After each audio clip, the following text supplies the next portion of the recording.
Joining us right now, Republican strategist and Fox News contributor Ed Rollins. Ed, good to see you. Good morning. How are you? 8 days until the election. Are voters finally starting to take the Clinton email scandal seriously? Well, certainly the ones that will make the difference in this election may very well be. At this point, what this does is this intensifies Republican vote and it'll make independents take a second look at this whole game, and that's what we need at this point in time. So what do you think happens now, Ed? Have you changed your stance as a result of this on how you think this plays out? Absolutely. Last week I was in my line was possible but not probable.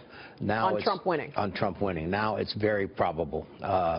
You know, it's still an electoral game, and the reality is that you have a very small space that you've got to, you've got to win everything. The 24 states that Romney won last time. If you win Pennsylvania, you win Florida, you win Ohio, you've got the game. You get 272. You lose any one of those, you're going to make it up somewhere, and it's a tough game. I mean, the unprecedented part about this is that you actually have a front-runner of a major political party under investigation by the FBI. Criminal investigation. Criminal investigation, and that could actually sway and should sway the voters, right? I mean, we've never seen anything like this before. Well, equally as important, having run a campaign, thinking of myself in that campaign manager's slot, I had my plan all laid out for what I was going to do this week. I have no idea what's going to happen this week. I'm sitting there in total disarray. You've got this congressman who obviously has, ex-congressman who has some very serious charges facing him. You don't know what he's going to do to you. You don't know what's in those emails. And at the end of the day, under the best of circumstances, he should never have had access to anything that she had.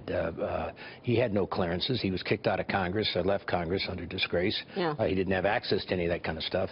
And my sense is today, I'd hate to be dependent on my campaign on someone like Weiner, who's basically facing 5 years of possible jail for his bad behavior. So I think the whole story is a bad story.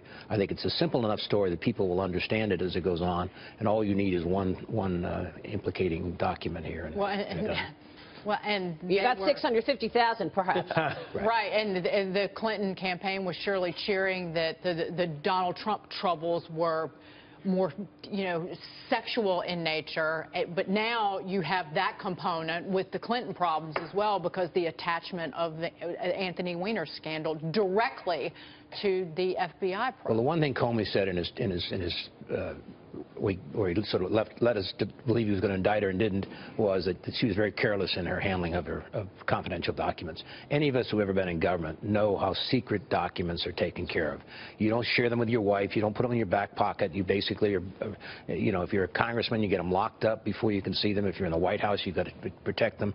No, that's not what Hillary Clinton did. Well, it isn't, and so it was totally irresponsible on her part, and it's the total arrogance.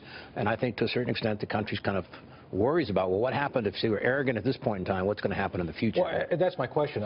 What is it going to take for, Dennis Kucinich was on a few minutes ago, and I think Dennis is one of the more reasoned folks coming from the other side. But what is it going to take for the Clinton supporters to wake up and smell the coffee about how bad this really is? What is it going to take? I don't think the Clinton supporters are going to move away. I think the issue here is getting the Republican supporters that have been a little more neutral to get intense about this, which I think they will. Could this bring the Bernie supporters? To add to that really quickly, is a story in the Wall Street Journal today about the undecided voters, 8% of the electorate in 8%. 8%. This is before these revelations on Friday, but they're leaning Republican. 30% of those undecideds are Republican, with just 21% of them Democrat. And based on the analysis, they seem to be the other ones. You'll see by the end of this week, this will be a dead even race. And my sense is the formula for us is you have to sort of match Democrats with the percentage of Republicans, which we're getting to, and then you win on independents, and we clearly are going to win on independents. I'm sure of that. We're ahead in independents. And independents just don't care about the partisanship. They want someone who can lead the country. And did he even? Oh, I'm sorry. Go ahead. Finish. And I think we're now back. He's been on the defensive. She's now on the defensive. That's who you want her. But this matters. Did he even have a choice? Did he even have a choice to not come forward with this information? I don't think he did. I think he's an honest guy. I think he made a mistake before, but I think at this point in time he did what was right. If there's data there, I mean, the idea that you're going to elect a person who may be indicted shortly thereafter. I mean, my first presidential campaign was the Nixon '72. I spent the next 2 years after he won 49 states basically being bogged down defending him on the Hill. So, Right. Which state does this impact the most, do you think, on the battleground side to help Donald Trump? good And where question. should he focus on? Because he needs to use this momentum. again, those three that I talked about, the Florida, the Ohio, Pennsylvania, are critical. Pennsylvania being the more difficult of that one. Then you've got to basically go out and see if you can pick something else up.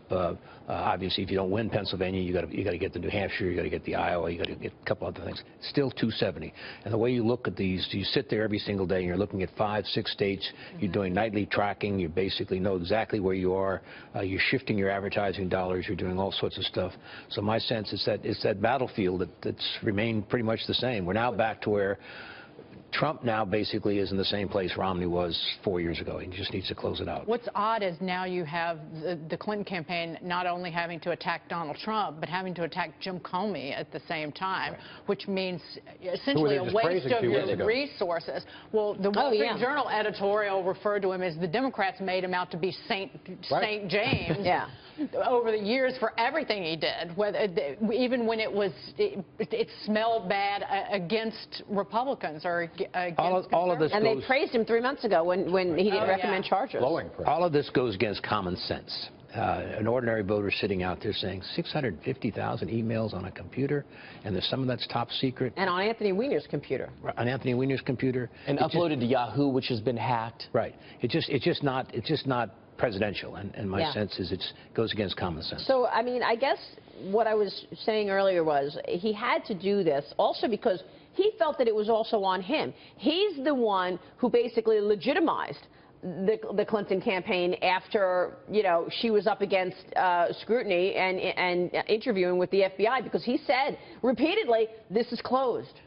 He had to come forward. I think he had to come forward, and I think at the end of the day, the pressure of his agents. I mean, I think the Attorney General. I mean, the great story here, the Attorney General, who basically didn't want them investigating the Clinton Foundation, which is the real place that you could have gone. And, yeah, why not? Why not? Why is she saying? I mean, the stuff we've seen the last couple of weeks, the Doug Band memos and what have you, of what was going on in the Clinton Foundation is pretty extraordinary. So the top cop in the country, the Attorney General, tells the FBI don't even do anything about it? Don't touch. And that Devlin Barrett story in the Wall Street Journal is very, very detailed about the meetings that were going on between Justice and the FBI and what the FBI was told by Justice in terms of their power to investigate the Clinton Foundation, and it smells horrible. Right. Wow.